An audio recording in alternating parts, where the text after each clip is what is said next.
partisan preferences or gut feelings, but on the best research in social science and history.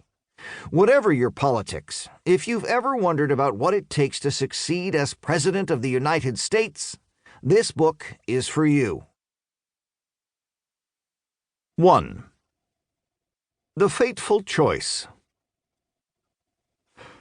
Every 4 years, the American people choose the most powerful person on earth.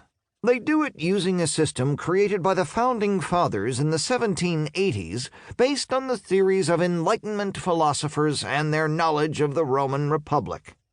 That system has evolved haphazardly ever since, leaving us today with what is at best an imperfect method for choosing the so-called leader of the free world.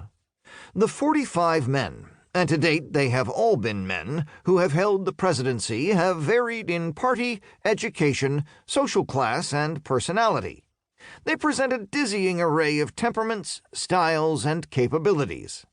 Each, however, triumphed in America's baroque and ever-changing presidential selection process.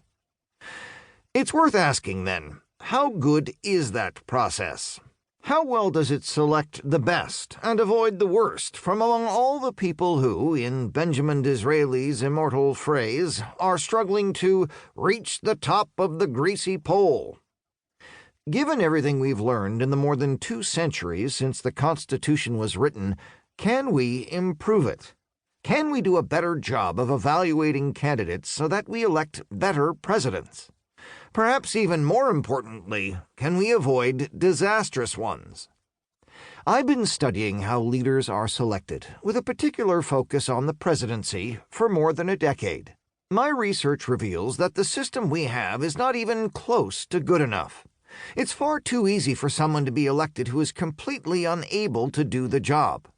That possibility has always existed, and the United States has suffered greatly when it's happened. Sometimes it's only barely escaped catastrophe. But the problem may be even worse today, and the vast power of the presidency makes the stakes higher than they have ever been. Fortunately, we can do much better. This book synthesizes a new way of understanding leader selection with research from political science, management, psychology, and other fields to provide an objective, non-partisan way to evaluate presidential candidates that anyone can use, and that requires only information about candidates that would be widely available before the election. It's a system that American citizens can use to answer the most important question they are ever asked. Should this person be president? We begin by identifying what sort of candidates are likely to become presidents who will make a real difference if they win. Not all presidents do. Some, despite the awesome power placed in their hands, are surprisingly inconsequential. Then we'll examine some of the best and worst of the 45 members of history's most exclusive club, which will help us understand what traits are likely to produce failed and successful presidencies, and how to detect them. Next, we'll use this lens to examine Donald Trump, the modern president who has perhaps inflamed the most intense passions on either end of the political spectrum, and Joe Biden, the president as this book goes to print.